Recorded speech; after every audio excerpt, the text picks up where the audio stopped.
اللهم صل على النبي عليك فيجو دخلاوي. فيجو الدخلاوي اهلا وسهلا بيكم في كوكب المشاكل. هنا الشيطان نفسه يقعد يسمع ويسامع من ارض العجم غارز عالسريع عالمي. احرق كل المحاضر قطع الدفات، اقفل كل الجهات وافتح باب الملاجئ. الحرب قامت على المجرمين وعلى السوافي، بلغ كل الجهات شغل حال الدوار. جهزت صباحكم يا رجاله، والهوا هواكوا وانتوا اخواتي وانا ما اقدرش انساكوا. طبعا يا رجاله جاي لنا بقى اليومين دول كميه شكاوي بمناسبه الحمام اللي بيركن. يلا نشوفوا هنردوا على اخواتنا وحبايبنا وهنقولوا لهم ايه، وعلى الله الدنيا. واحنا اقل الناس في غايه الحمام يا رجاله، وكلنا بنكمل بعض، والغيه غيه حب ورجوله وجدعنه. ويلا نردوا على اخواتنا. غايه الحمام مدرسه والنش فن وهندسه. كل ما ارفع فيديو بيجيلي مش اقل من 3-4 تعليقات من كل اخواتي وحبايبي الصغيرين، كلهم بيشتكوا من قصة المراكب. ده اول بند.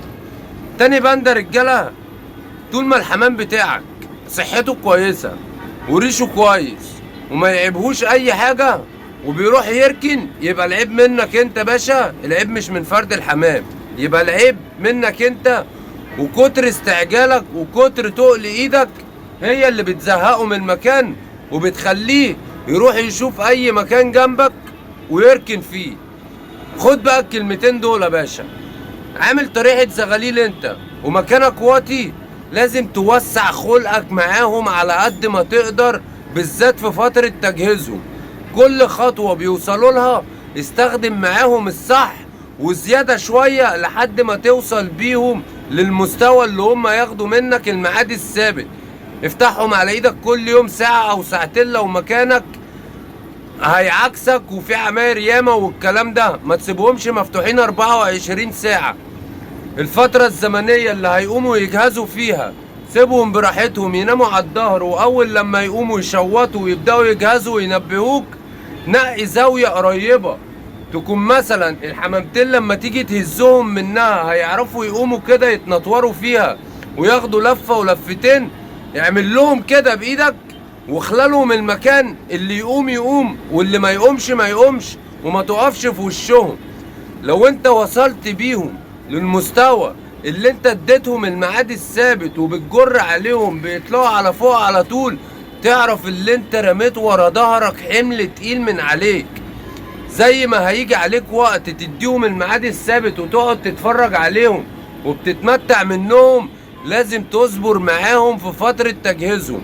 الحمام بتاعك لو ما عطيتهوش حقه في فترة تجهيزه بالذات وهو لسه صغير هيزهق من مكانك يا باشا، وهيشوف اي مركن جنبه ويروح يقعد يا باشا على المركن وما يعبرش المكان بتاعه غير وقت ما يجيله الهفوة كده وجعان وعايز ينزل ياكل ويشرب. وطول اليوم اول لما تفتحه هيروح ينام لك على المركن ومش هيعبر مكانه. ملخص الكلام، وسع خلقك. لو مكانك واطي مع اي طريحة هتربيها، كل طريحة ليها استخدام انت تستخدمه معاها. استراليات، بنايدة، كريزليات، عبابسة، دول بيجهزوا بسرعة، بس رقم واحد عايزين صبر وخفة ايد عشان ما ياخدوش منك مركز. طريحة بلق ومساويد وغزار ومرقع والكلام ده كله، دول تديهم على قد ما تقدر من خلقك لحد ما يوصلوا اللي هم يقوموا يشوطوا براحتهم خلال الساعة او الساعتين اللي هتفتحهم، عشان الحمامتين بتوعك يتظبطوا، ولا تقف في وشهم ولا تخبط لهم ولا تغلس عليهم. ملخص الكلام، تجهيزك للزغلول اهم خطوة ليك في غاية النش. واسمع بقى باشا، بيقول لك ايه؟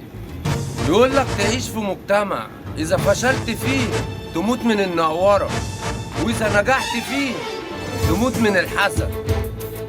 الصباح صباحكم والهوا هواكم وانا ما اقدرش انساكم. كل الاقسام مخبوطه وعلينا العين محطوطه، حتى الظباط مش راح منا وعملوا لنا واضي مظبوطه.